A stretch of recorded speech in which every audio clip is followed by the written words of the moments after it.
Hi there. This is Noveljutsu, and I'm your host, Raelyn. If you missed last week's episode, we discussed how to make sure you are aiming your book at readers of the right age. But there's more to finding your audience than knowing how old they are. After all, how many of us go into a bookstore and scour every single bookshelf in our age category before we pick a book that interests us? I know when I go to the bookstore, I'm usually only interested in just a handful of categories. If you don't want your readers to wear out their eyeballs reading the titles of every book in the store before they find yours, you'd better make sure your book is getting placed on the right shelf, whether that shelf is in a physical bookstore or a virtual one. You don't have to know the genre you intend to write before you begin your novel. It's possible to figure it out later, as long as you're okay with doing some extra legwork when it comes to editing. But knowing what readers you're reaching out to before you put words to page can save you some of that revising time later. It can tell you what targets you need to hit, and just as importantly, which ones to avoid to leave your audience feeling satisfied their expectations have been met. For example, just because someone gets murdered in your novel doesn't mean your novel is a murder mystery. Just because your book has a romance in it doesn't mean it is a romance. Readers of mystery novels and readers of romance novels are going to have some very specific expectations if you market your novel to either of those categories. And if you fail to meet the expectations of your audience, you'll be lucky if all you get is a cold shoulder. So, how do you know if the murder in your novel will put your novel on the mystery shelf? To decide, first think about your goals with your novel. Where do you want to spend the most time? With character, setting, or with the action of the story? For example, keeping in mind that subgenres can switch reader expectations a bit, many fantasy readers are really interested in the setting of a story. They enjoy, within reason, detailed descriptions of the world and the magical elements in that world. They might be really interested in your characters too, but they probably want to see how your character interacts with that new and magical world. So if your character's growth and development doesn't have them engaging with a fantasy setting, your readers might be disappointed. Just imagine if Harry Potter never went to Hogwarts, never played Quidditch, or never even picked up a wand. Romance, on the other hand, is all about character. So if you spend most of your time describing the architecture of the house your heroine lives in, rather than describing the architecture of her love interest's gorgeous body, you've probably missed the mark. Secondly, you need to look at the main plotline of your novel. If you haven't written your novel yet, take a look at the idea you've nailed down. There's probably a main plot suggested there.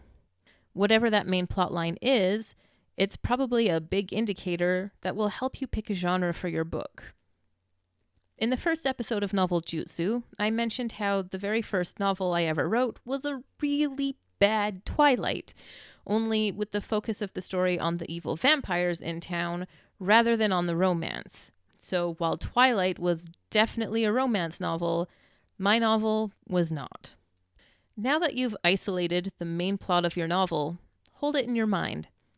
For the next few weeks, I'm going to be giving an overview of some of the major genres as well as some common subgenres of each. Note that different bookstores will combine or divide these genres differently. These are just how I've chosen to list them. For today's episode, we're going to start with love stories span all genres and are one of the most common secondary plots, to the point where a lot of authors feel like they have to include a romance in their novel, no matter what genre they're actually writing. But does the love story in your novel make it a romance? As the name suggests, romance is all about love, which means the primary plot of a romance novel will also be about love. As I mentioned earlier, character is also paramount for a romance novel. Your main character's desires and motivations, their virtues and vices, how they learn and grow, and most especially how their love with another grows, are going to take precedence over anything else you include in the story. Your character's love story can be sweet or spicy.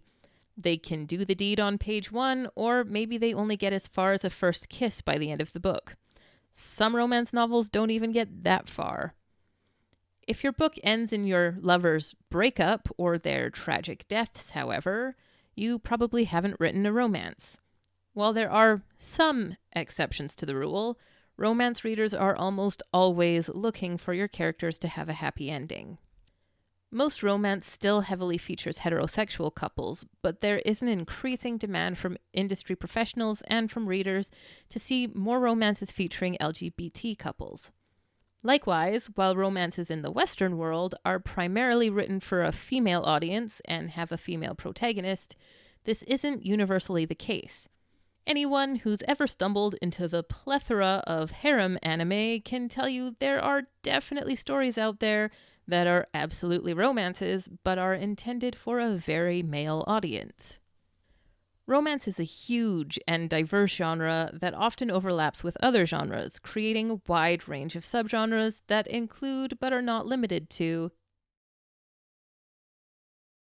In contemporary romance, your story takes place in more modern days and often deals with more modern social expectations and issues. It's quite common to have a career-minded woman as the heroine, for example, and she'll have goals outside of romance she wants to achieve. Historical romance is a romance set in a real-world time period that isn't today, and the chosen time period for the story is probably going to inform some of the conflict and tension that happens between the main characters. Romances set in England during the Regency or Victorian eras are really common, but there are a lot of other interesting time periods and settings available to explore. Paranormal romance is where all your romances featuring supernatural beings go. That means your love stories with vampires, angels, and ghosts fit right here. But that doesn't mean your protagonist or their romantic interest have to be a werewolf or a demon themselves. Maybe they're just two humans falling in love, trying to find a quiet moment together with the threat of a zombie apocalypse just outside the door. Historical fiction novels are set in times long past, or sometimes in times not that long ago. There is some disagreement over how far in the past the time period in which your story must be set in order to qualify as historical fiction. You're usually safe if your story is set 100 years ago or more, but there are plenty of publishers and readers who will consider anything 25 years in the past as perfectly suitable for historical fiction.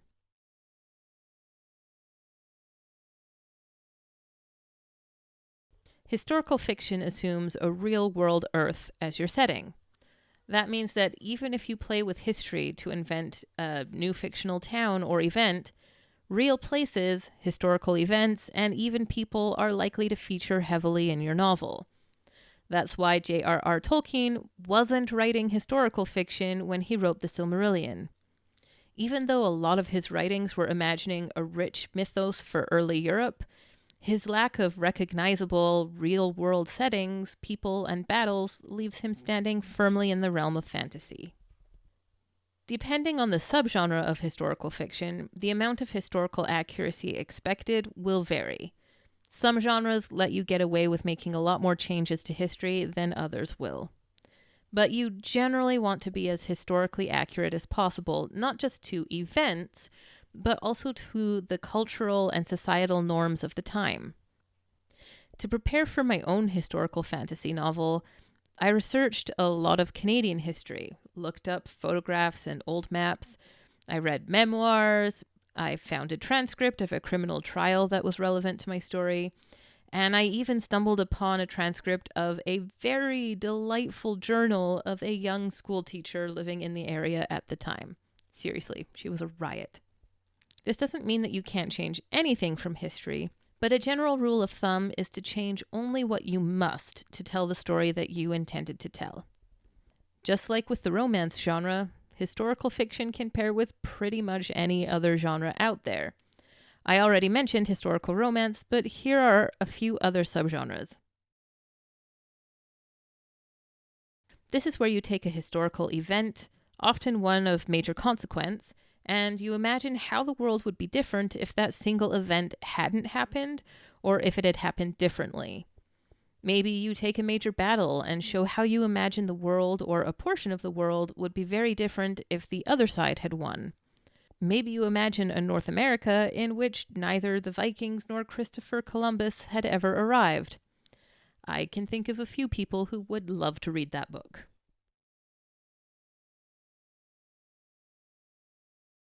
I've seen a number of others classify this as its own genre, but I'm putting it down as a subgenre of historical fiction, though I should mention that contemporary westerns are also a thing. But when it comes to historical westerns, this is the place for all your Wild West saloons, gunslinging, train robbing, and your cowboys riding off into the sunset with a kick of their spurs.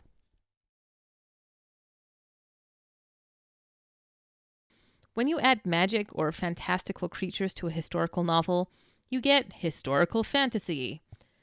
I've been reading Mary Robinette Kowal's The Glamorous Histories series lately, and this fits perfectly right here. In many ways, her novels feel like they'd fit right alongside Jane Austen novels, but they include a form of illusion magic called glamour, and it's often used to solve problems the characters face in each book.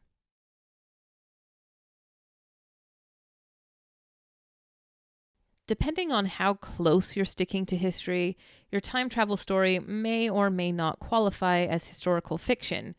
But if your intent is to have your time travelers experience a near authentic version of the time period they visit, this is the place for you. Other time traveling stories are likely to fall into the science fiction or fantasy genres.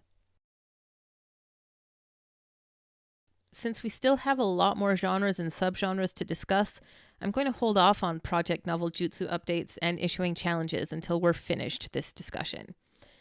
If you found this video helpful, be sure to give it a like. If you have any questions or comments, go ahead and leave a comment on this video, or you can hop on over to my blog and post a comment there. Links to my website and social media are in the description box below. Now, if you want to earn your black Noveljutsu pen and become a novel ninja, go ahead and subscribe and ring that bell to stay updated whenever I post a new video. Bye now.